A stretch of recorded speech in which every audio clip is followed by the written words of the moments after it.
আল্লাহ নবী বলছেন ও নিজে পুরুষের দিকে আকৃষ্ট হয়েছে, লা ইয়াদখুলুল জান্নাহ, ও জান্নাতে যাবে না, ও জান্নাতে যাবে না, ও তো জান্নাতে যাবে না, যাবেই না। ওয়ালা ইয়াজিদনা রিহা, সে জান্নাতের গন্ধ পাবে না। হাই না রিহা তুজাদু মিন মাসিরাতি কাদা ওয়া কাদা, এই জান্নাতের গন্ধ পাওয়া যায় 1 বছরের দূরত্ব পথ থেকে। এটা জান্নাত। এখানে একটা দ্রুতগামী ঘোড়া দৌড়াতে আরম্ভ করেছে, 1 বছর দৌড়িয়ে যত পথ যাবে ওই পথের মাথাতে যদি কেউ দাঁড়াই তাহলে ও জান্নাতের গন্ধ পাবে। তোমার বোন জান্নাতে তো যাবে না, যাবে না, জান্নাতের গন্ধ পাবে না। বলে রাখলাম আমি অনুবাদক।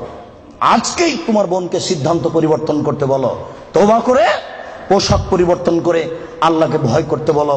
সম্মানিত উপস্থিতি, বলছিলাম মহান আল্লাহ বলেন ওয়ালা তাকরাবুজ জিনা, পৃথিবীর মানুষ তোমরা জেনার নিকটে যায় না। ইন্নাহু কানা ফাহিশা, নিশ্চয় জেনা অশ্লীল অপছন্দ কাজ। ওয়াসাআ সাবিলা, অতীব খারাপ। এই পথ অতীব জঘন্য, এই পথ অতীব খারাপ। শুনুন, কোন পাপকে আল্লাহ এভাবে উল্লেখ করেননি, জেনাকে এইভাবে বলছেন কেন?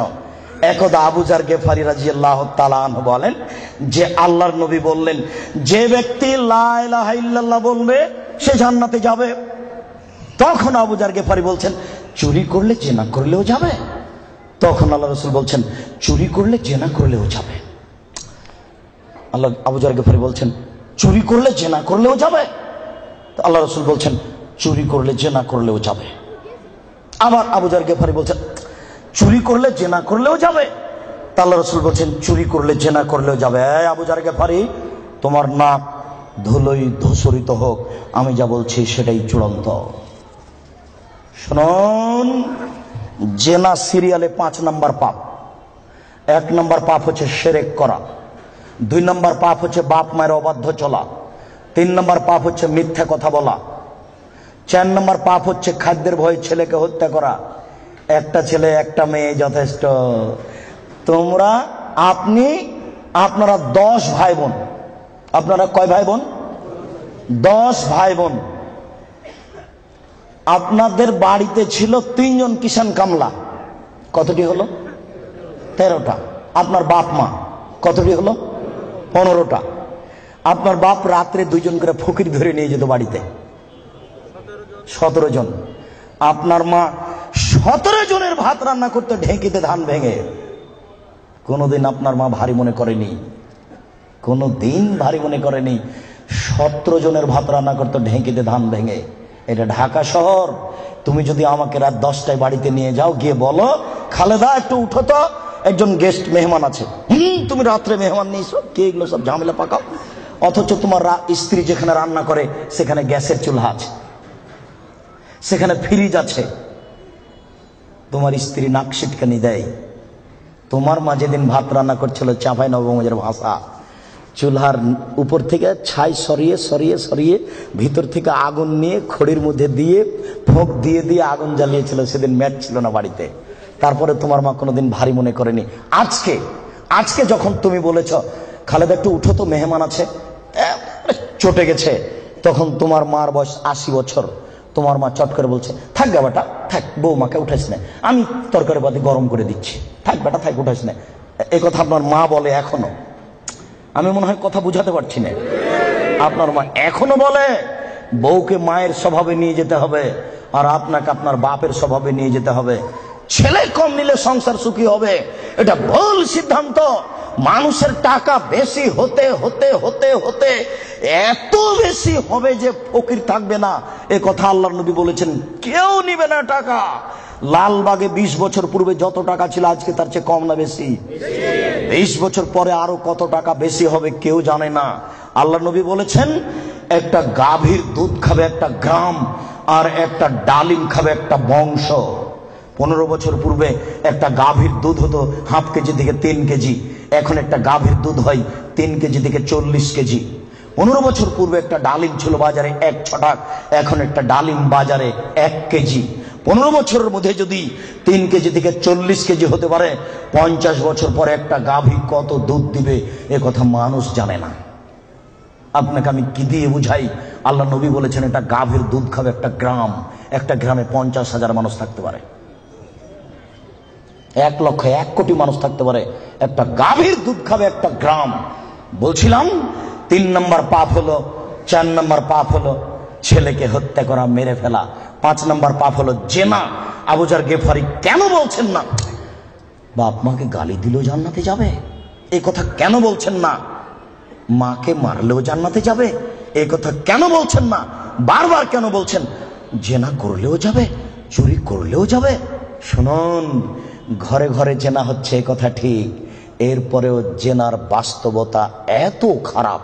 আজকে যদি একটা জেনার বিচার হয়, তাহলে ওই যুবক যুবতী মনে করে যে মাটি ফেটে গেলে নিচে চলে যেতাম।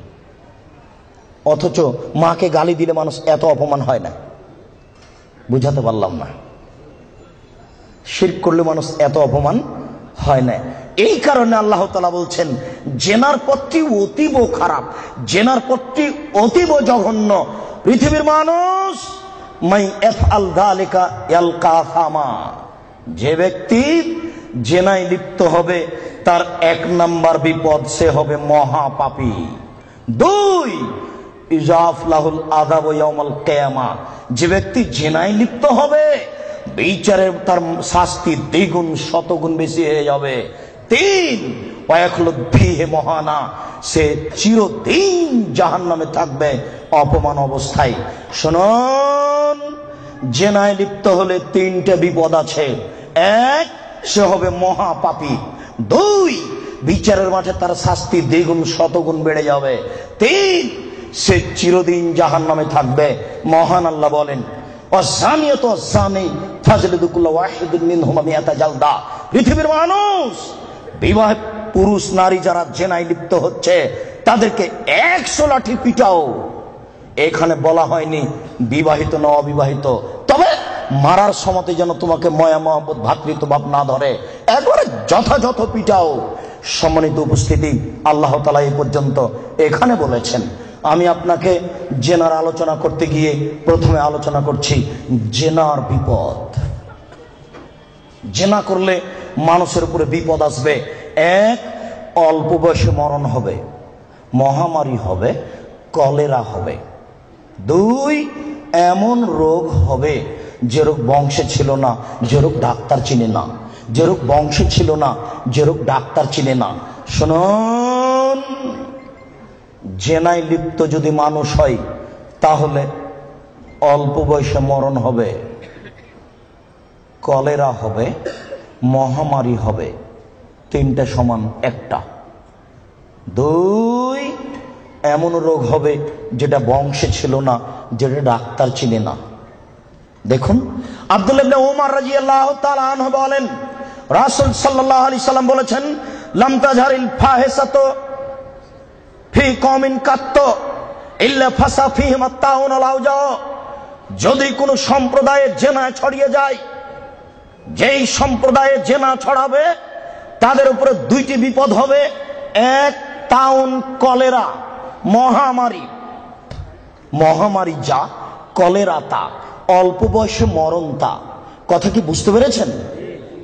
2, অল আওজাও মামাজাত ফি আসলাফিহিম, এমন রোগ হবে যেটা বংশে ছিল না, ডাক্তার চিনে না। এই কথাটা আল্লাহর নবী বলেননি, ওটা আমি বলেছি। মনে রাখবেন, জেনায় লিপ্ত হলে এমন রোগ হবে যেটা বংশে ছিল না, আমি বললাম। এমন রোগ হবে যেটা ডাক্তার চিনে না, এটা জেনার ভয়। আব্দুল্লাহ ইবনে মাসউদ রাদিয়াল্লাহু তাআলা আনহু বলেন রাসূল সাল্লাল্লাহু আলাইহি সাল্লাম বলেছেন লাম তাজহারিল ফাহিসাতু ফি কওমিন কাত্ত ইল্লা ফাসা ফিহিল ফাকর ওয়াল মাসকানা। যখন কোন সম্প্রদায়ের জেনা প্রকাশ পাবে তখন তাদের উপরে দারিদ্রতা, নিঃস্বতা, ভিক্ষাবৃত্তি নেমে আসবে। তাকে একদিন না একদিন ভিক্ষুক হতেই হবে। কোটি টাকা ইনকাম করলে তার সংসারে সুবিধা আসবে না। বউ স্ত্রী পরকীয়া প্রেমে লিপ্ত, স্বামীও পরকীয়া প্রেমে লিপ্ত, দুইজন দুইজনকে গালি দেয়। সারাদিনে 3 কোটি টাকা ইনকাম করে আর রাত্রে এসে দুইজন মারামারি করে। বলেন এরা ভিক্ষুক কিনা? বলেন দেখি, এদের কি আছে জীবনে বলেন? একদিন টাকা শেষ হবেই। আমি অনবাদক, 1450 বছর পূর্বে মুহাম্মদ সাল্লাল্লাহু আলাইহি ওয়াসাল্লাম বলেছেন যেই সমাজে সুদ এবং জেনা প্রকাশ পাবে, যেই সমাজে সুদ এবং জেনা প্রকাশ পাবে, সেই সমাজের উপরে ভিক্ষে বৃত্তি নেমে আসবে। তাদের অর্থ সম্পদ ধ্বংস হবেই, তাকে একদিন না একদিন ভিক্ষুক হতে হবে। এটা জেনার প্রথম বিপদ। মুহাম্মদ সাল্লাল্লাহু আলাইহি সাল্লাম বলেন, আমার উম্মত জেনাকে হালাল মনে করবে। মুহাম্মদ সাল্লাল্লাহু আলাইহি সাল্লাম বলেন, আমার উম্মত জেনাকে হালাল মনে করবে। দুঃখজনক কথা, আমরা জেনাকে হালাল মনে করবে, এত বড় পাপকে। জি, আমির রাদিয়াল্লাহু তাআলা আনহু বলেন, রাসূল সাল্লাল্লাহু আলাইহি সাল্লাম বলেছেন, লা ইয়াকুনান্না ফি উম্মতি আকওয়াম ইস্তাহিলুনাল হিরা ওয়াল হারিরা ওয়াল খামরা ওয়াল মাযিব। অচিরে আমার উম্মতে এমন মানুষ আসছে যারা রেশমি কাপড়কে হালাল মনে করবে, তাদের গায়ে থাকবে সিল্ক জাতীয় জামা, তাদের বাড়িতে থাকবে মখমল জাতীয় চাদর। আমার উম্মত রেশমি কাপড়কে হালাল মনে করবে। 2, আমার উম্মত জেনাকে হালাল মনে করবে। 3, আমার উম্মত মদকে হালাল মনে করবে। 4, আমার উম্মত বাদ্যযন্ত্রকে হালাল মনে করবে। সব দোকানেই টিভি, সব মোবাইলে বাদ্যযন্ত্র। কারোর কাছে এটার পাপের কাজ নয়, কেউ ভাবে না এটা পাপের কাজ। শুনুন, এই ছেলে, তুমি খুব ধৈর্য ধারণ করে থাকো। আলোচনার শেষের দিক যত যাবে তত গুরুত্বপূর্ণ আলোচনা হবে। তুমি খুব সতর্ক থাকো, যতই কষ্ট হোক। সম্মানিত মুরব্বী, আপনার যতই কষ্ট হোক, আপনাকে আমি কিছু সময়ক্ষণ অপেক্ষা করার জন্য অনুরোধ করছি। আপনি ধৈর্য ধারণ করুন, ইচ্ছা করলেই সময় বের করা যায় না। মুআয ইবনে জাবাল রাদিয়াল্লাহু তাআলা আনহু বলেন, রাসূল সাল্লাল্লাহু আলাইহি সাল্লাম বলেছেন, নেতৃত্ব শুরু হয়েছে নবী দিয়ে, দয়া দিয়ে, তারপরে নেতৃত্ব হবে খলিফা দিয়ে, দয়া দিয়ে, তারপরে নেতৃত্ব হবে জোর যার মুল্লুক তার, তারপর নেতৃত্ব হবে নেতা। হবেই হবে, সে যে কোনো মূল্যে, তাকে হওয়াই লাগবে, যে কোনো মূল্যে। এই শ্রেণীর মানুষদের 5টা পাপের কাজ আছে। 1, ইস্তাহিলুনাল হারিরা, এরা রেশমি কাপড়কে হালাল মনে করবে। 2, অল ফুরুজা, এরা জেনাকে হালাল মনে করবে। এই বোকা ছেলে, তোমার নেতাকে তুমি চিনো? আর জেনার লাইন লেগে আছে, তুমি দেখো তদন্ত করে। আল্লাহ নবী বলেছেন, আমি অনুবাদক। এসব সমাজের নেতারা জেনাকে হালাল মনে করবে। 3, মদকে হালাল মনে করবে। 4, দিনান-দিন এরা ধনী হয়ে যাবে, ধনী হওয়ার জন্য যে কোনো সাহায্য পাবে। সম্মানিত উপস্থিতি, এই ছেলে থামো। ওই দিক থেকে কোনো মানুষকে এদিকে আসতে দিও না, চলাচল বন্ধ। ওই দিক থেকে কাউকে এদিকে আসতে দিবেন না। আপনি ধৈর্য ধারণ করুন। এই ছেলে, ওই কোণাতে কাউকে এদিকে ঢুকতে দিও না। তার মানে যে যাচ্ছে, যতটা মানুষের গায়ে হাত লাগবে বা ধাক্কা লাগবে, সে আমার কথা বুঝতে পারবে না, সে বেখেয়াল হয়ে যাবে। অতএব তুমি সোচ্চার হও, তোমরা দায়িত্ব পালন করো। আজকে তোমরা বক্তব্য শোনো না, আজকে জনগণকে সহযোগিতা করো। আবু হুরায়রা রাদিয়াল্লাহু তাআলা আনহু বলেন, ইতাহারাজুনা তাহারুজাল হিমারে, গাধা যেমন গাভীর সাথে মিলে লজ্জা বুঝে না, ষাঁড় যেমন গাভীর সাথে মিলে লজ্জা জানে না, আমার উম্মত খোলা মাঠে জেনা করবে, লজ্জা বুঝবে না। মুসলিম। গাধা যেমন গাধীর সাথে মিলে লজ্জা বুঝে না, ষাঁড় যেমন খোলা মাঠে মিলে লজ্জা জানে না, মানুষ তেমন খোলা মাঠে জেনা করবে, লজ্জা বুঝবে না। এটা আপনাকে আমি কি দিয়ে বুঝাই, আপনি নিজেই বুঝেন। এই ছেলে, রমনা পার্ক তোমার বাড়ির পাশে, তুমিও সেখানে যাও। ঢাকা বিশ্ববিদ্যালয় তোমার বাড়ির পাশে, তুমি সেখানে যাও। আর ওই কোথায় জিয়াউর রহমান সাহেব মারা গেলেন, হাড়হাড্ডি নিয়ে এসে সংসদ ভবনে পুঁতে দেওয়া হলো। শোনো, গোটা মাঠ হলো জেনার কারখানা। এই রাস্তা দিয়ে মিনিটে লক্ষ মানুষ হাঁটে। ওসি যান, দারোগা যান, চেয়ারম্যান যান, এমপি যান, মন্ত্রী যান, ডিসি যান, এডিসি যান, মিনিটে লক্ষ মানুষ যায়। দেখো তুমি এই রাস্তার উপরে যুবক যুবতীকে চেপে ধরে আছে, যুবক যুবতীর উরু রানের উপরে মাথা দিয়ে ঘুমিয়ে আছে। কেউ কিছু বলে না, বলা নাকি যায় না। কেউ কিছু বলে না, বলা নাকি যায় না, বলা নাকি অপরাধ। এই দেশে নাকি কেউ মানুষ নেই, সবাই নাকি পশু। পশু যদি না হয় তাহলে বলে না কেন? জবাব কে দেবে? কাপুরুষ। জবাব তোমাকেই দিতে হবে। কেউ কেন কিছু বলে না। আল্লাহ রাসূল বলেন, আলাইনানে তাজনিনে জেনা হমান নাজর, এই ছেলে, দুই চোখের জেনা হচ্ছে চোখ দিয়ে দেখা। অল ওজনানে জেনা হমাল ইস্তেমাও, দুই কানের জেনা হচ্ছে কান দিয়ে শোনা। ওয়াল ইয়াদ জেনাহাল বাতস, হাতের জেনা হচ্ছে হাত দিয়ে ধরা। আর রিজিল জেনাহাল মাসি, পায়ের জেনা হচ্ছে পা দিয়ে চলা। জেনাল কালব তাতামানা তাস্তাহি, অন্তরের জেনা হচ্ছে পরিকল্পনা করা। জেনাল লেসানে নুতক, জিহ্বার জেনা হচ্ছে কথা বলা। এগুলি সব জেনা। আমি অনুবাদক, হাদিস মুসলিম। এবার তুমি বাঁচো কি করে?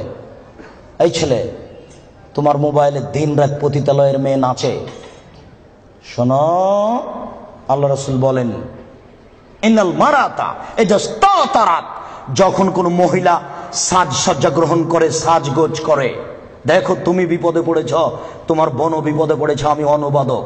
তিনি বলেন, যখন কোন মহিলা সাজসজ্জা করে, সাজগোজ করে, ঠোঁটে লিপস্টিক দেয়, পাউডার মাখে, ফামারাত বিমাজলিসিন, তারপরে পুরুষের পাশ দিয়ে হেঁটে যাই, কেদা জানিয়ে ও ব্যভিচারণী, ও ব্যভিচারণী, ও ব্যভিচারণী। আমি অনুবাদক। 1450 বছর পূর্বে মুহাম্মদ সাল্লাল্লাহু আলাইহি ওয়াসাল্লাম কথা বলেছেন। আমি অনুবাদক, আমার কিছু করার নেই। আর তোমাকে বলেছে, তোমার মনে আছে দুনিয়াতে দুইটা পাপ আছে, মানুষ না করেই পাপী। মনে আছে কিনা তোমার? দুনিয়াতে দুইটা পাপ আছে, মানুষ না করেই পাপী। তার একটা পাপ হলো, কেউ যদি কাউকে বলে আসো জুয়া খেলি, খেলেইনি, খালি বলেছে আসো খেলি, তাহলে 10 জন ফকিরকে খাওয়াতে হবে। খেলেইনি, খালি বলেছে আসো জুয়া খেলি, তাতে কয়জন ফকিরকে খাওয়াতে হবে? 10 জন ফকিরকে সোয়াজি করে চাউল দিতে হবে, 100 কেজি করে। আরেকটা দুনিয়াতে পাপ আছে, না করেই পাপী। আল্লাহ রাসূল বলছেন, কোন মহিলা যদি সাজগোজ করে, সাজসজ্জা গ্রহণ করে, ঠোঁটে লিপস্টিক দেয়, পাউডার মাখে, ফামারাত বিমাজলিসিন, তারপরে পুরুষের পাশ দিয়ে হেঁটে যায়, তারপরে পুরুষের পাশ দিয়ে হেঁটে যায়, কেদা জানিয়ে ও ব্যভিচারণী, ও ব্যভিচারণী, ও ব্যভিচারণী, ও জেনা করেইনি। আমি অনুবাদক, আমার কিছু করার নেই, আমি নতুন ভাবে কিছু বলতে পারি না। 1450 বছর পূর্বে মুহাম্মদ সাল্লাল্লাহু আলাইহি ওয়াসাল্লাম এভাবে বলেছেন। আমি আপনাকে আজকে বাংলা, আরবি থেকে বাংলা করে শোনালাম। এভাবেই তিনি বলেছেন। সম্মানিত উপস্থিতি, এই ছেলে, এখানে তোমাকে আর একটা কথা বলে রাখছি, তুমি মনে রেখো। তুমি কথাকে উল্টে ধরিও না। আজকে তুমি ঢাকা সাভারের কথা উল্টে ধরেছ, তোমার ভুল হয়েছে, তুমি ভুল শুনেছ। আমি বলেছি টিভিতে আন্তর্জাতিক খেলা, ক্রিকেট, ফুটবল দেখা তো বহু দূরের কথা। আমি বলেছি আন্তর্জাতিক খেলা টিভিতে দেখা তো বহু দূরের কথা, আন্তর্জাতিক খেলার গল্প যেখানে চলে সেখানে বসে থাকাও হারাম। দেখি কোন মায়ের বেটা এই ফতোকে উল্টে ধরতে পারে। আর তোমার বাড়ির উপরে, 5 তলা বাড়ির উপরে অনেকগুলি পতাকা, তার একটা হচ্ছে ব্রাজিলের পতাকা। তুমি ব্রাজিলকে চিনো কে? তুমি কি ব্রাজিলকে চিনো কে? আচ্ছা, তুমি কি কোনোদিন ভেবেছো ব্রাজিলকে? আচ্ছা, তোমার বিদ্যা তো নেই, তোমার কি একটু বুদ্ধিও নেই? তুমি কি মানুষই নও? রাজশাহী চাঁপাইনবাবগঞ্জের ভাষাতে তুমি কি অমানুষ? তোমার ভিতরে কি কোনো মানবতাই নেই? ওরা ইহুদি, ওরা খ্রিস্টান, ওরা ইহুদি, ওরা খ্রিস্টান। শোনো, যদি তারা শোনে যে তুমি পায়খানায় পড়ে গেছ, তাহলে অট্ট হাসি দিবে।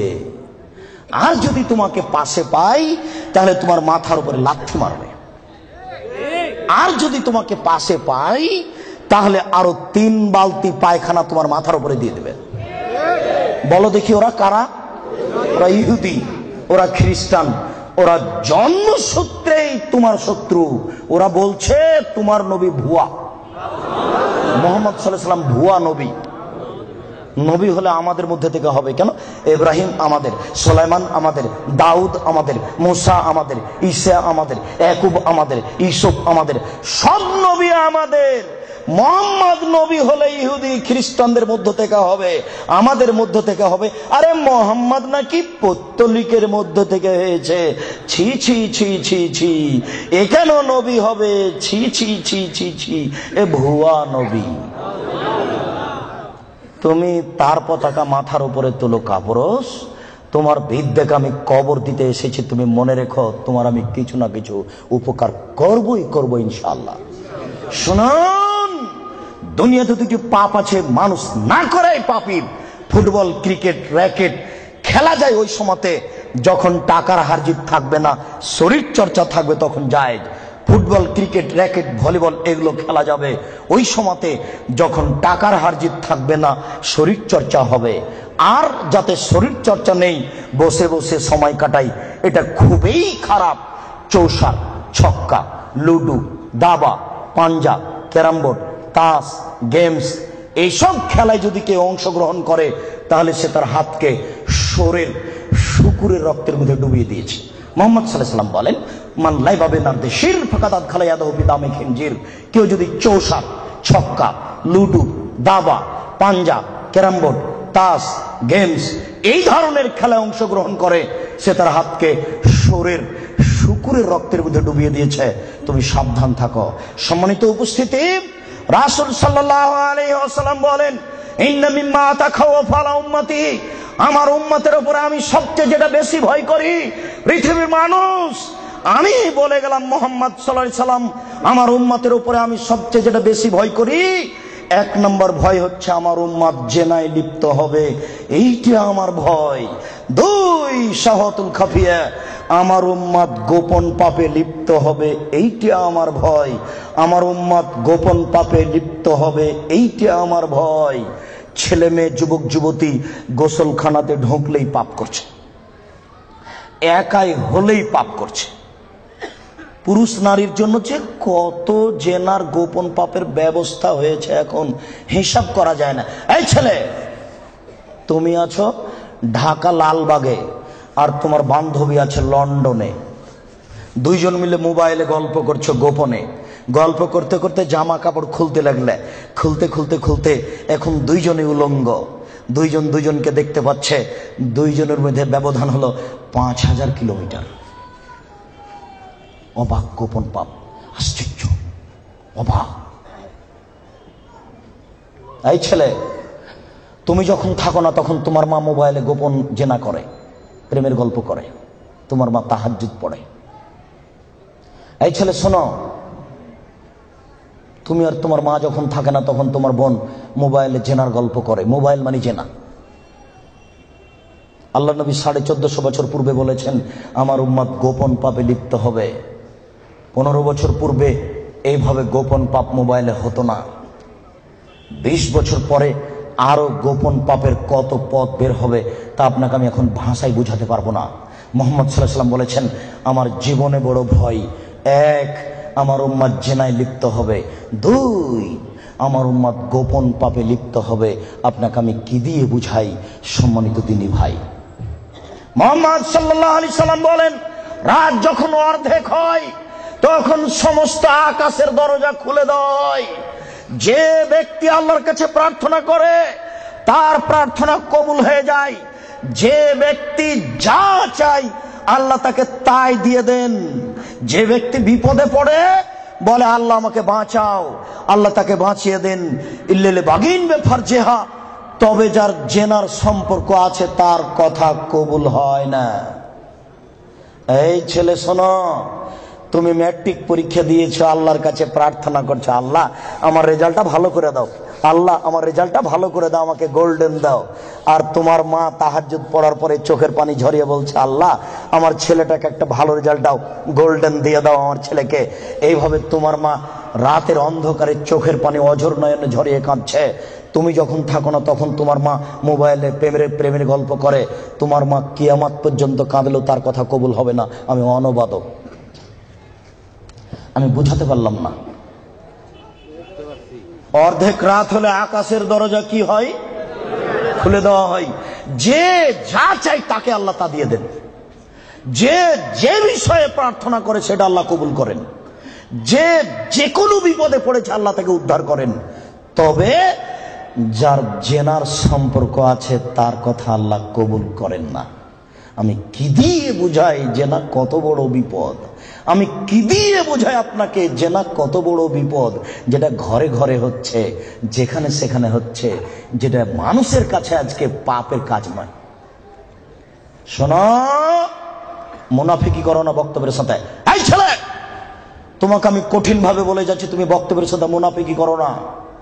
এখান থেকে উঠার আগে মোবাইলে যত মেয়ের নাম্বার আছে তুমি কেটে দিয়ে উঠবা। জিন্দগিতে কোনোদিন কোনো মেয়ের সাথে গল্প করো না। তোমার সাথে এ অংশে আমার জরুরি কথা আছে, তুমি একটু ধৈর্য ধারণ করো, একটু সামান্য একটু থামো। তোমার সাথে আমার আরো জরুরি কয়েকটি কথা আছে। মুহাম্মদ সাল্লাল্লাহু আলাইহি সাল্লাম বলেন, আমি রাতে ঘুমিয়েছিলাম, জিবরাইল আমার ডান হাত ধরলেন, মেকাইল আমার বাম হাত ধরলেন, ধরে আমাকে নিয়ে চলে যাচ্ছেন। যেতে যেতে দেখি অনেক মানুষ আসাদু সাইনতে খাপান, ফুলে ফেফে বিশাল বিশাল আকৃতি ধারণ করে আছে, 50 হাত 100 হাত উঁচু উঁচু হয়ে আছে। অন্তানাহ রিহান, দুর্গন্ধে টিকা যায় না, এত গন্ধ। কান্নাহুল মারাহিজ, মনে হচ্ছে যেন তারা গ্রামের টয়লেট, মনে হচ্ছে যেন তারা গণশৌচাগার, মনে হচ্ছে যেন তারা গ্রামের টয়লেট, মনে হচ্ছে যেন তারা গ্রামের শৌচাগার। যেই শৌচাগার টয়লেট পরিষ্কার করা হয় না, গণশৌচাগার, গন্ধে টিকা যায় না, বিশাল বিশাল রূপ ধারণ করে আছে। আমি বললাম, জিবরাইল মানা হলাই, কি এরা কে? জিবরাইল, এরা কারা? ছি ছি ছি ছি, এরা কারা? এত কোণে গন্ধ, এত কোণে ফুলে আছে। তখন জিবরাইল বললেন, অহমদ জোনাতা জাওয়ানি, এরা হলো ব্যভিচার, ব্যভিচারনি। বলো যুবক, মোটা মোটা হ্যাঁ ফুলে আছে, খুব গন্ধ, এরা কারা? ব্যভিচার, ব্যভিচারনি। তুমি সাবধান থাকো, তুমি একটু অপেক্ষা করো।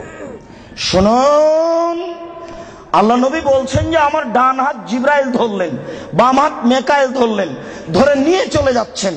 যেতে যেতে দেখি একটা গর্ত, চুলার মতো। কোন চুলা? যাতে তন্দুরি রুটি হয়। তন্দুরি রুটি চুলা দেখেছেন? ভিতরে রুটি দিয়ে সিদ্ধ হলে বের করে নেওয়া হয়, এরকম চুলা।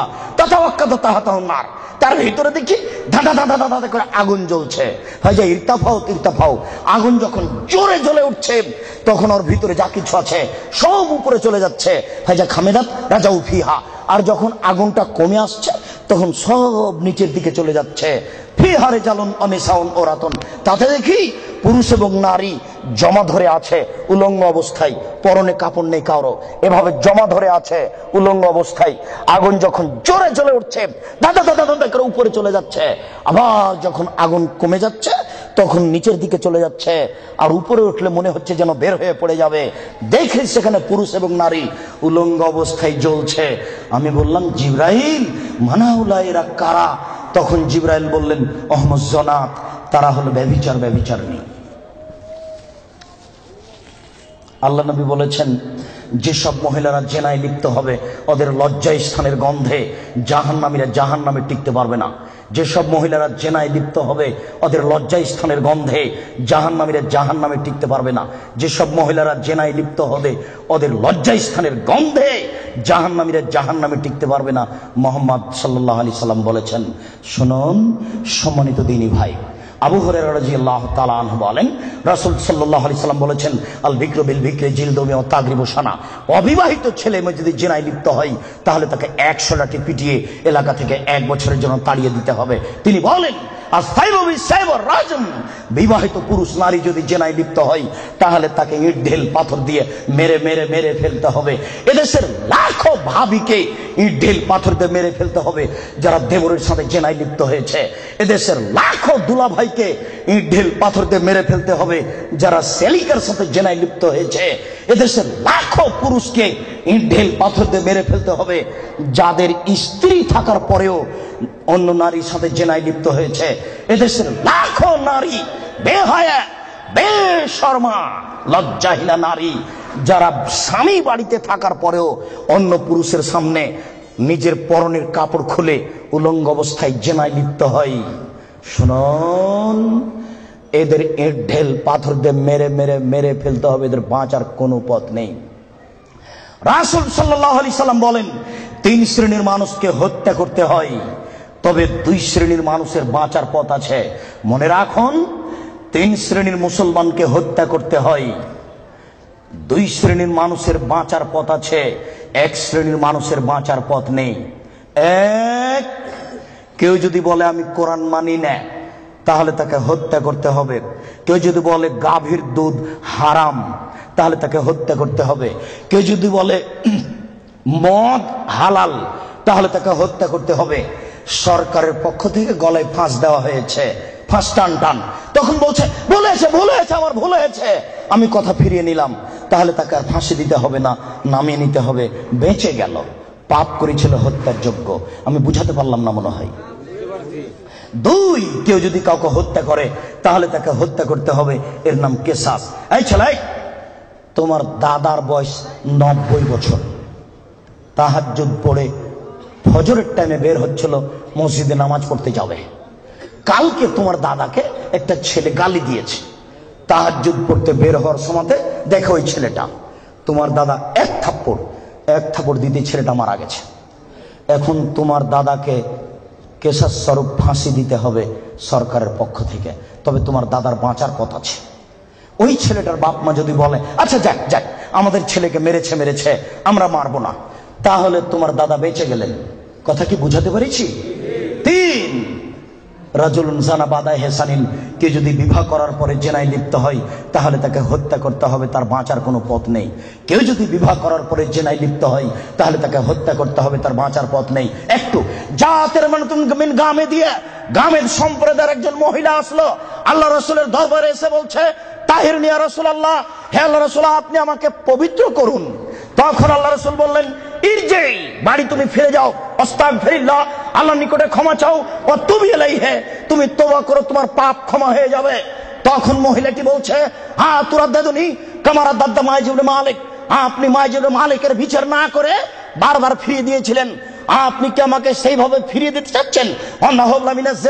আমার পেট উঁচু হয়েছে, অবৈধ সন্তানে আমার পেটে অবৈধ সন্তান রয়েছে, দয়া করে আপনি আমাকে ফিরিয়ে দিন না, আমার বিচার করে দেন। তখন আল্লাহ রাসূল বললেন আচ্ছা ঠিক আছে, ইরজেই হাতা তালে দি, তুমি বাড়ি চলে যাও, যেদিন তোমার বাচ্চা হবে সেদিন আসিও, বিচার করে দেব। মহিলা বাড়ি চলে গেল। বাচ্চা সবে মাত্র প্রসব হয়েছে, মুসলিম গ্রন্থে এসেছে ওই বাচ্চাটাকে ন্যাকড়ার মধ্যে জড়িয়েছে, প্রসব হওয়া মাত্র জড়িয়ে নিয়ে এসে আল্লাহ রাসূলের দরবারে এসে বলছে আল্লাহ রাসূল এ দেখেন বাচ্চা প্রসব হয়েছে, বিচার করে দেন। আল্লাহ রাসূল মাথাটা নিচু করে বলছেন ইরজি, বাড়ি চলে যাও, ফারজি হে, বাচ্চাকে দুধ খাওয়াও, হাত্তা তাপ্তে মিহে, যেদিন বাচ্চা দুধ ছেড়ে দিবে সেদিন আসিও, বিচার করে দেবো। মহিলা চলে গেল, বাচ্চাকে 2 বছর দুধ পান করালো। 2 বছর পরে মহিলা বিচারালয়ে উপস্থিত, অফিয়াদেহি কেসরাত খুবজিন, এমত অবস্থায় বাচ্চার হাতে এক টুকরা রুটি রয়েছে, এই রুটি প্রমাণ করে বাচ্চা খাদ্য খেতে পারে। ফাওয়াসাদাহু বিয়াদি রাজুলিন মিনাল মুসলিমিনা, আল্লাহ রাসূল ওই ছেলেটাকে একজন মুসলমানের হাতে সমর্পণ করলেন, বললেন যাও তুমি এই ছেলেটাকে লালন পালন করো। তিনি বললেন সঙ্গী সাথী এই যাবো বিহা, তোমরা একে মাঠে নিয়ে যাও, এই মহিলাকে মাঠে নিয়ে যাও, আফরিল্লাহ সাদরিহা, মাঠে নিয়ে গিয়ে গর্ত খুঁড়ে বুক পর্যন্ত পুঁতে দাও, ফারজমুহা, এরপরে তোমাকে তাকে ইট ঢেল পাথর দিয়ে মেরে মেরে মেরে ফেলো। সাহাবীগণ বলেন আমরা তাকে মাঠে নিয়ে গেলাম, মাঠে নিয়ে গিয়ে গর্ত খুঁড়ে বুক পর্যন্ত মাটিতে পুঁতে দিলাম, এরপরে চতুর্দিক থেকে ইট ঢেল পাথর মারতে লাগলাম। খালিদ বিন ওয়ালিদ বলেন একটা পাথর আমি নিয়ে তার মুখের উপরে মারলাম, ফাতারা জাহাদাম আলা ওয়াজহি খালিদ, পাথরটা মুখে লেগে মুখ ফেটে রক্ত ছিটে খালিদের গায়ে লাগলো। ফাসাব্বাহা, খালিদ গালি দিয়ে বলছিলেন ছি ছি, একজন জেনাকারিনী মহিলার গায়ের রক্ত আমার গায়ে লাগলো, এরকম কিছু হবে? আল্লাহ রাসূল বললেন মারে রে খালিদ তুমি গালি দিও না, লাগা তাওবা তাওবাতান লাউ তাওয়া সায়মাকসিন লা গফিরা লাহু। এই মহিলা আল্লাহর দরবারে এত ক্ষমা ভিক্ষা চেয়েছে, এই মহিলা আল্লাহর দরবারে এত কান্নাকাটি করেছে, পৃথিবীর বড় থেকে বড় পাপী যদি এইভাবে কান্নাকাটি করে তাহলে তার পাপ ক্ষমা হয়ে যাবে। খালিদ তুমি একে গালি দিও না, দুঃখিত আপনাকে আমি কি দিয়ে বুঝাই, পৃথিবীর সবচেয়ে বড় পাওয়ারফুল মানুষ হচ্ছেন মুহাম্মদ সাল্লাল্লাহু আলাইহি সাল্লাম। পৃথিবীর ইতিহাসে এত বড় পাওয়ারফুল মানুষ কেউ জন্ম নেয়নি, কিয়ামত পর্যন্ত কেউ নিবে না। জান্নাতের গেটে বড় অক্ষরে লেখা আছে সর্বপ্রথমে যিনি জান্নাতে প্রবেশ করবেন তিনি হলেন মুহাম্মদ সাল্লাল্লাহু আলাইহি সাল্লাম। জান্নাতের ভিতরে একটা ঘর আছে, সেই ঘরের ভিতর দিকে একজন ফেরেশতাকে দাঁড় করে রাখা হয়েছে, এখনো উপস্থিত। তাকে বলা হয়েছে কেউ যদি বাহির থেকে এসে ঠক ঠক করে শব্দ দেয়, কে যদি বাহির থেকে বলে মুহাম্মদ, তাহলে এই দরজা খুলে দিও, এই ঘর মুহাম্মদ ছাড়া কারোর জন্য খোলা হবে না। আপনাকে আমি কি দিয়ে বুঝাই মুহাম্মদ সাল্লাল্লাহু আলাইহি সাল্লাম কত বড় পাওয়ারফুল মানুষ। বিচারের মাঠে ইব্রাহিম আলাইহিস সালাম বলবেন, কাদ গাজিবা আলাইয়া রাব্বি, আমার প্রতিপালক আমার উপরে রাগ করেছেন। মা গাজিবা মিন কাবল ওয়ালা বাদ, আমার প্রতিপালক এরকম রাগ পূর্বেও কোনোদিন করেননি, ভবিষ্যতেও কোনোদিন করবেন না। নফসি নফসি, আমার যে কি হয় তা আমি নিজেই বুঝি না। এইভাবে চিল্লাচিল্লি করবেন ইব্রাহিম আলাইহিস সালাম। আপনার হুজুরের কি হবে, পীর সাহেবের, আপনাকে আমি কি দিয়ে বুঝাই? শুনুন, ওই সময়তে মোহাম্মদ সাল্লাল্লাহু আলাইহি সাল্লাম সিজদায় পড়বেন, তখন আল্লাহ বলবেন, এই ফারাসাক সালতুতা পাসেতু সাফা, মোহাম্মদ মাথা উঠান, বলেন, যা বলবেন তাই মেনে নিব, যেই কথা বলবেন আমি সে কথা গ্রহণ করব। আপনি মাথা উঠান না, আপনি বলেন না আমাকে কি বলছেন, আমি আল্লাহ, আপনি যা বলবেন তাই মেনে নিব। এত বড় পাওয়ারফুল মানুষ, একটু বলতে পারলেন না, যাও যাও তোমার বিচার হবে না, তোমার পাপ ক্ষমা হয়ে গেছে, যাও তোমার বিচার হবে না, এই কথা তিনি বলতে পারলেন না। এত বড় পাওয়ারফুল মানুষ, তিনি খালি বললেন, খালিদ তুমি একে গালি দিও না, এ এত তওবা করেছে, এরকম তওবা যদি বড় থেকে বড় পাপী করে তাহলে তার পাপকে ক্ষমা করা হবে খালিদ, তার মানে এর পাপ ক্ষমা হয়ে গেছে। তাই তো তিনি জানাজা করলেন, তাই তো তিনি কাফন দাফন করলেন, কিন্তু তিনি তাকে বলতে পারলেন না, যাও যাও তোমার বিচার হবে না, তোমার পাপ ক্ষমা হয়ে গেছে। পৃথিবীর সবচেয়ে বড় পাওয়ারফুল মানুষ এ কথা বলতে পারলেন না। তার মানে বিবাহ করার পরে জেনায় লিপ্ত হলে তার দুনিয়াতে বেঁচে থাকার কোনো সুযোগ নেই। আমি আপনাকে কি দিয়ে বুঝাই শরীয়ত কি জিনিস? বিবাহ করার পরে জেনায় লিপ্ত হলে তার বেঁচে থাকার কোনো সুযোগ নেই। আব্দুর রাজ্জাক সাহেব, কথা বুঝেছি, একটু দয়া করে কোনো পথঘাট বলেন। জি, পথঘাট আছে, চিন্তা করবেন না, নিরাশার কিছু নেই। শুনুন, নিরাশার কিছু নেই। এই পাপ কার সাথে জড়িত? আল্লাহর সাথে জড়িত। আল্লাহ নবী বলেছেন, কেউ যদি জেনে শুনে 1 টাকা সুদ খায়, 36 বার জেনা করে যত পাপ হবে, 1 টাকা সুদ খেলে তার চেয়ে বেশি পাপ হবে।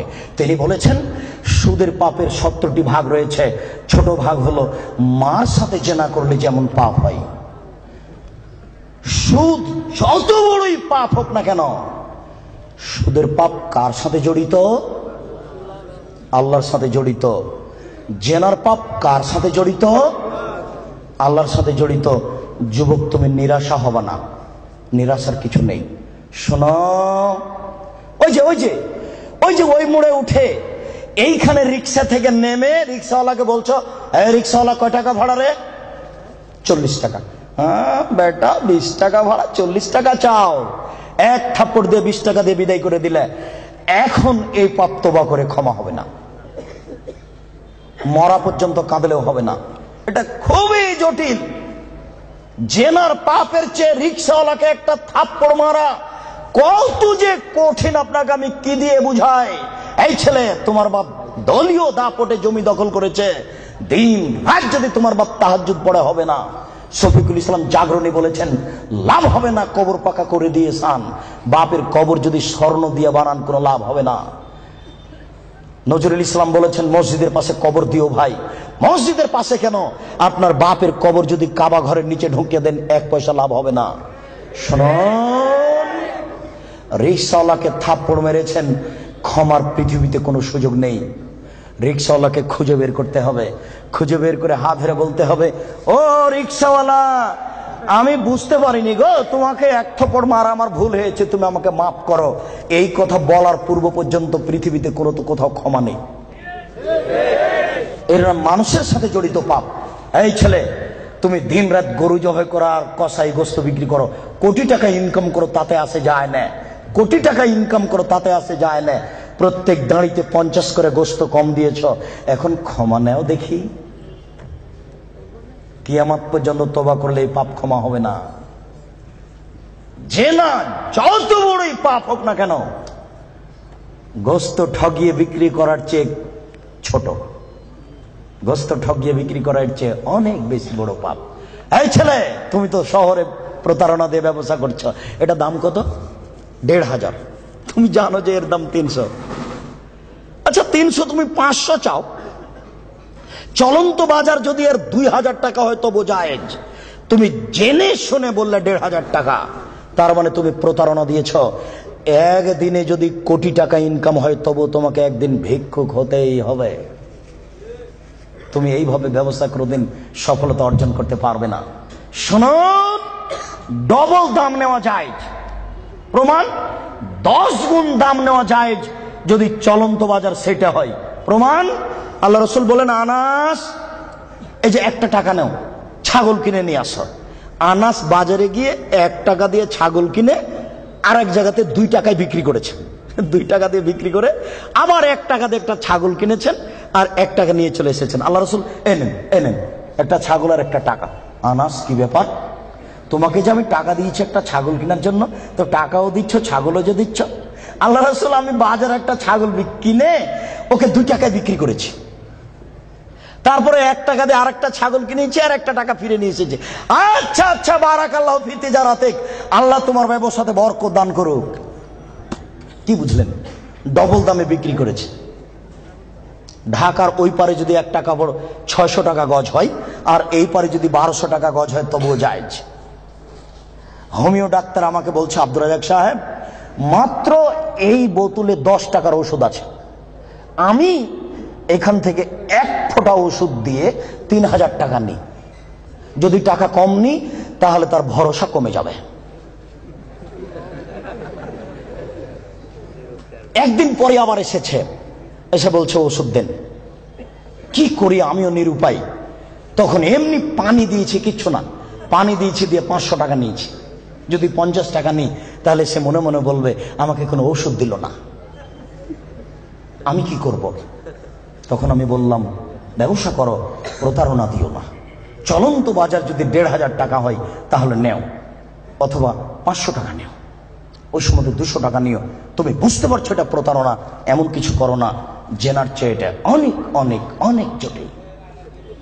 সম্মানিত উপস্থিতি, এই ছেলেরা, তোমাকে আশ্বস্ত করছি, নিরাশা হয় না। তবে আমি তোমাকে বলেছি, এখান থেকে উঠার আগে মোবাইলে যেন আর কোনো মেয়ের নাম্বার না থাকে। এবার শোনো, তুমি যদি আজকে মোবাইলের সব নাম্বার কেটে দিতে পারো আর তুমি যদি বলতে পারো আমি জিন্দেগিতে আর কোনোদিন কোনো মেয়ের সাথে কথা বলবো না, তাহলে তুমি যে কোনো বিপদ থেকে বেঁচে যাবা। আমি আলোচনার শেষের দিকে আসছি। সম্মানিত উপস্থিতি, জি, আপনারা ধৈর্য ধারণ করুন। 2 জন ইসলাম গ্রহণের অপেক্ষায় আছে, আমাদের হাতের হাত রেখে ইসলাম গ্রহণ করুন। আমরা তাড়াতাড়ি শেষের দিকে চলে এসেছি। একবারে এক পায়ে দাঁড়িয়ে থাকেন, যে কোনো বিপদ থেকে বেঁচে যাবেন এই পথ বন্ধ করতে পারলে। প্রমাণ, 3 জন লোক রাস্তায় হাঁটছিল, বৃষ্টি আসলো, পাহাড়ের গর্তে ঢুকলো, একটা বড় পাহাড়, বড় পাথর মুখের উপরে আসলো, আর তারা বের হতে পারবে না। একজন বলল, আল্লাহ, আমার বাপ মাকে ভালোবাসি, পাথরটা সরিয়ে দাও। আল্লাহ বললেন, আচ্ছা ঠিক আছে, একটু দিলাম। একজন বলল, আল্লাহ, আমি একটা লোককে কাজে নিয়েছিলাম, অর্ধেক দিন কাজ করার পরে চলে যাবে। আমি বললাম, টাকা নেও। ও বলছে, না, নিব না। কদিন পরে এসে বলছে, টাকা দেন। আমি বললাম, গরু ছাগল নিয়ে যাও। আমাকে বলছে, মজাক করবেন না, একদিনের টাকা দেন। আরে আমি বললাম, মজাক করিনি, তুমি গরু ছাগল নিয়ে যাও না। সব নিয়ে চলে গেল। আমি যদি তোমাকে সন্তুষ্ট করার জন্য এই কাজ করে থাকি, পাথরটা সরিয়ে দাও। আল্লাহ বললেন, আচ্ছা ঠিক আছে, আমি সরিয়ে দিলাম। 3 জনের তৃতীয় জন বলছে, আল্লাহর নবী, আমার একজন চাচাতো বোন ছিল, আমি তাকে জীবন বাজি রেখে ভালোবাসতাম, আমি তার সাথে জেনা করতে চাইলাম, ফাবাত, সে নাকচ করে দিল। আমাকে বলল, এই তুই যদি 100টা স্বর্ণের টাকা আমাকে দিতে পারিস আমি রাজি। আমার ভেবেছিল আমি গরিব মানুষ, 100 টাকা সংগ্রহ করতে পারবো না। হাড় ভাঙা পরিশ্রম করে 100 টাকা নিয়ে উপস্থিত, আমার বোনের হাতে দিলাম। আমি তার 2 পায়ের মাঝে বসলাম, আমি জেনা করব। তখন আমার বোন বলছে, আব্দুল্লাহ, হে আল্লাহর বান্দা, ইত্তাকিল্লাহ, আল্লাহকে ভয় কর রে, ওরা তাফতাহিল খাতামা, তুই আমাকে অসতী প্রমাণ করিস না। এ আল্লাহর বান্দা, তুই আল্লাহকে ভয় কর রে, আমাকে অসতী করিস না। ফাকুমতা আনহা, আমি ওখান থেকে উঠে গেছি, তোমার ভয়ে পাথর সরিয়ে দাও। আল্লাহ বলেন, আচ্ছা ঠিক আছে, আমি পাথর সরিয়ে দিলাম। এ দেখো, বিপদ থেকে বেঁচে গেল জেনা বন্ধ করার কারণে। আমি মানে বুঝাতে পারলাম না, বুখারী মুসলিমের হাদিস। 2, এই ছেলে শোনো, শুধু বাঁচা নয়, আজকে থেকে তুমি যদি বলতে পারো, কোনো মেয়ে যদি তোমার সাথে জেনার গল্প করতে চাই, তাহলে তুমি মোবাইলে বলবা, ইন্নী আখাফুল্লাহ, আমি আল্লাহকে ভয় করি, জিন্দেগিতে আমি তোমার সাথে আর কোনোদিন কথা বলবো না, তুমি আমার সাথে কথা বলবো না। এই কথা যদি তুমি বলতে পারো, বিচারের মাঠে তুমি বিশেষ ছায়াতলে 7 শ্রেণীর মানুষ থাকবে, তার মধ্যে তুমি একজন। বুখারী মুসলিম। আমি কি বুঝাতে পেরেছি? তার মধ্যে তুমি একজন। 3, এবার তোমাকে ছেড়ে চলে আসলাম তোমার বোন আর তোমার মায়ের কাছে।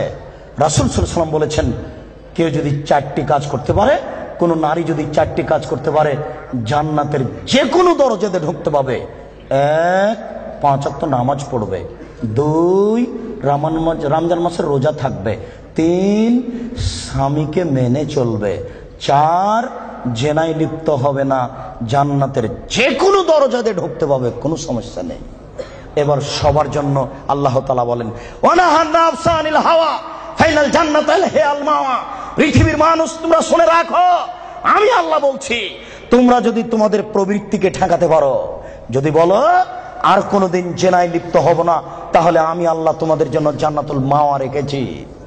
যারা প্রবৃত্তিকে ঠেকাতে পারবে তাদের জন্য আল্লাহ জান্নাতুল মাওয়া রেখেছেন। সম্মানিত উপস্থিতি, জেনা যত বড়ই পাপ হোক না কেন, আজকে আপনি সেখান থেকে ফিরে আসার চেষ্টা করুন, আল্লাহ আপনাকে রক্ষা করবেন ইনশাআল্লাহ। সম্মানিত উপস্থিতি, শেষের দিকে এসে বলছি, আপনারা জানেন আমি 12 থেকে 15 বছর থেকে ঢাকায় আছি। তখন থেকে আমি ভাবছিলাম, একটা ঢাকায় বা ঢাকার আশেপাশে কোথায় একটা বিশাল ভূখণ্ড পাওয়া যাবে, যেখানে একটা উন্নত মানের প্রতিষ্ঠান গড়া যাবে।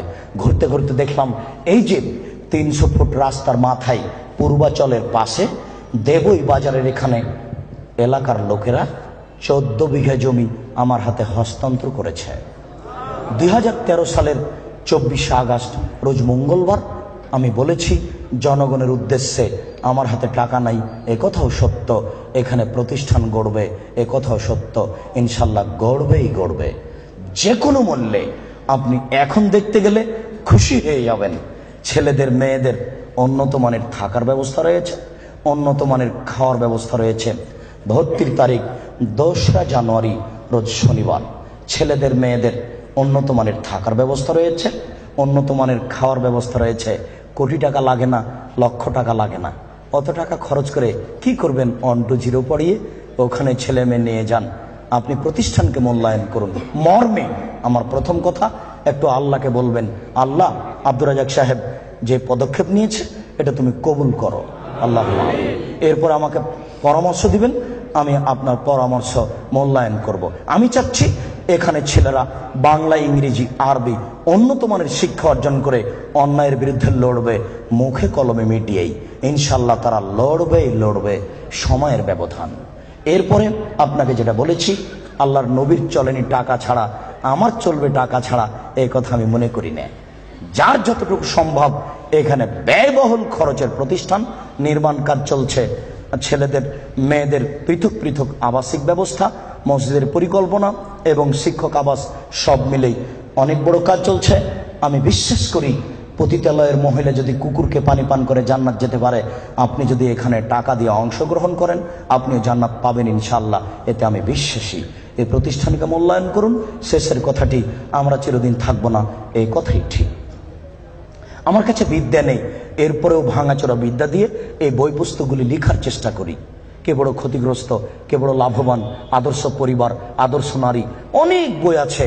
আর দোয়ার আলোচনা আছে, বিস্তারিত দোয়া কোথায় কি পড়তে হবে, সব বইগুলি স্টেজ থেকে সংগ্রহ করবেন। সকল দিনই ভাই বোনকে বইগুলি স্টেজ থেকে সংগ্রহ করার অনুরোধ রেখে আল্লাহকে বলছি, আল্লাহ, আমাদের যারা মারা গেছে তুমি তাদের কবরের শাস্তি মাফ করো। আমরা যারা অসুস্থ তুমি তাদের আরোগ্য দান করো। আমরা যারা বেঁচে আছি তুমি তাদেরকে তোমার রাসূলের পদ্ধতি অনুযায়ী চলার তৌফিক দান করো। এই দাবি, এই দাওয়া, এই দোয়া তোমার দরবারে রেখে আজকের সংক্ষিপ্ত আলোচনা এখানে শেষ করলাম। সুবহানাকা আল্লাহুম্মা ওয়া বিহামদিকা আশহাদু আল্লা ইলাহা ইল্লা আনতা আস্তাগফিরুকা ওয়া আতুবু ইলাইক। রাত 12টা বাজতে মাত্র 10 মিনিট বাকি আছে। এই সুযোগে দুইজন আকস্মিকভাবে ইসলাম গ্রহণ করার জন্য মঞ্চে ছুটে এসেছেন।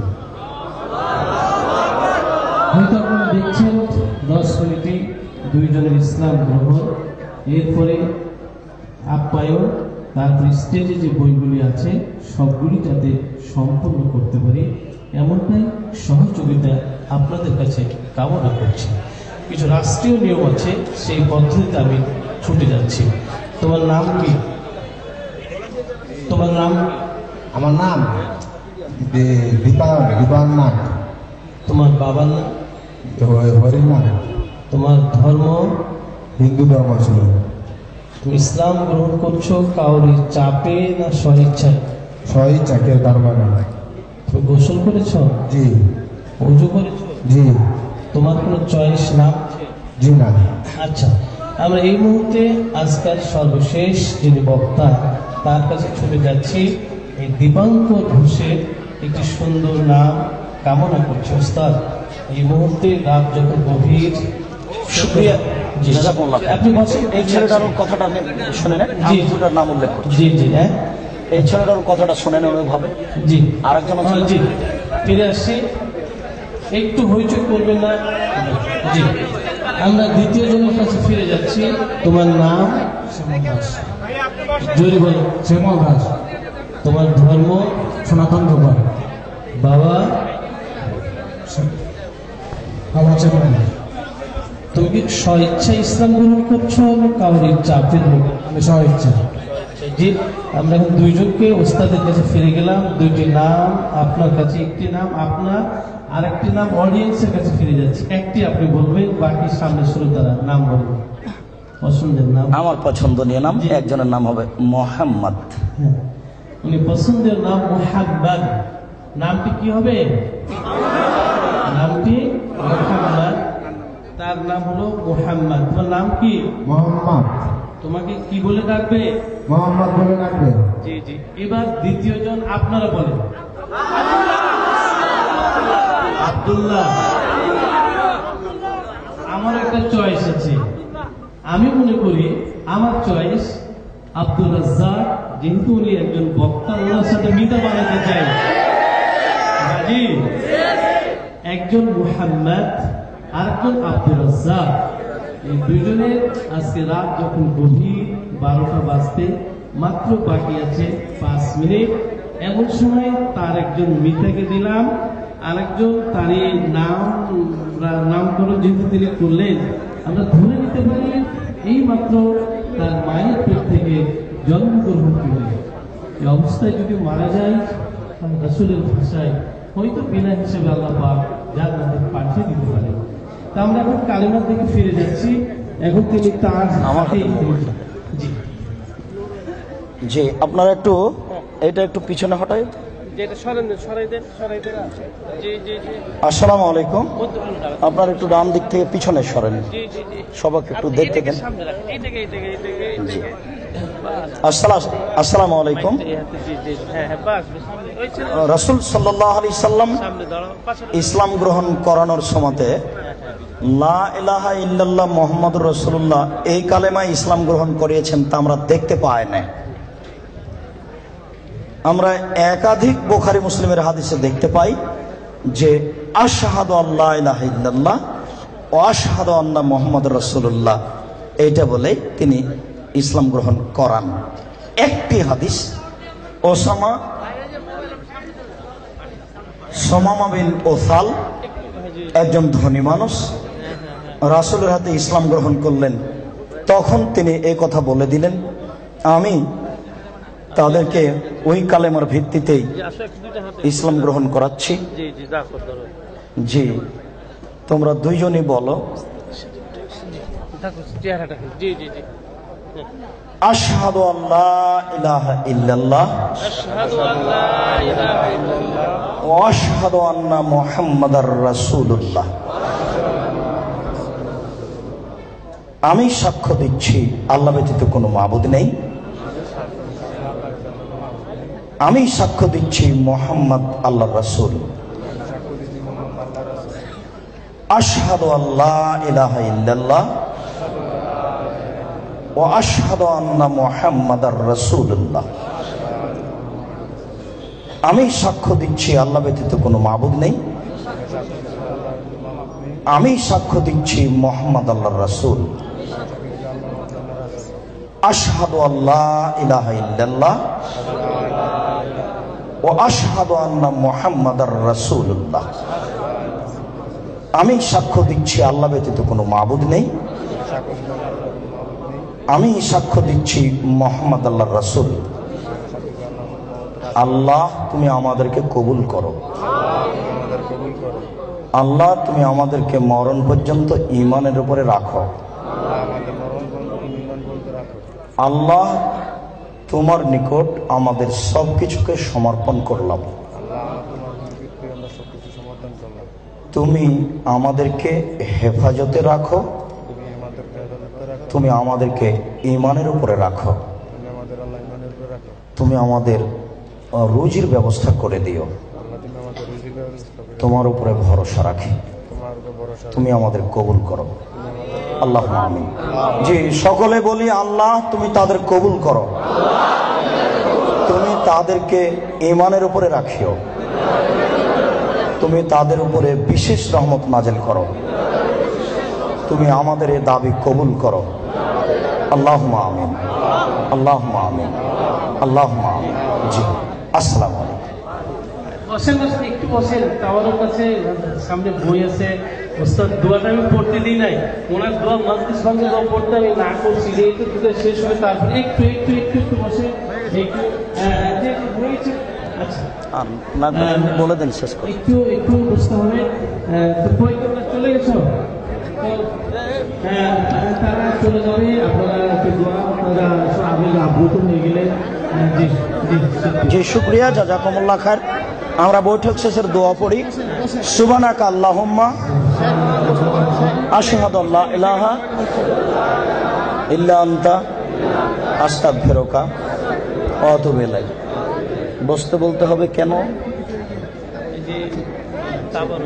এতগুলো মানুষের তাবারুক, এটা কেমনে হয়? আচ্ছা ঠিক আছে, তারা আপনাদেরকে দাওয়াত দিয়েছেন, আপনাদের যতটুকু সম্ভব হয় নিয়ে যান। স্টেজে বইগুলি আছে, সবাই বইগুলি সংগ্রহ করবেন।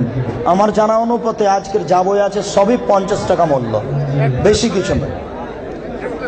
একটা শুধু 70 টাকা মূল্য, যেটা ওই বাচ্চা লিখেছে আব্দুল্লাহ বিন আব্দুর রাজ্জাক, মদিনা বিশ্ববিদ্যালয়ে পড়াশোনা করে। অতীব গুরুত্বপূর্ণ বই, একটা হাদিস কিভাবে সহিহ হয় জয়ীফ হয় বিস্তারিত লেখা আছে। সকল বইগুলি স্টেজ থেকে সংগ্রহ করার অনুরোধ রেখে আমার কথা এখানে শেষ করলাম। আসসালামু আলাইকুম ওয়া রাহমাতুল্লাহ।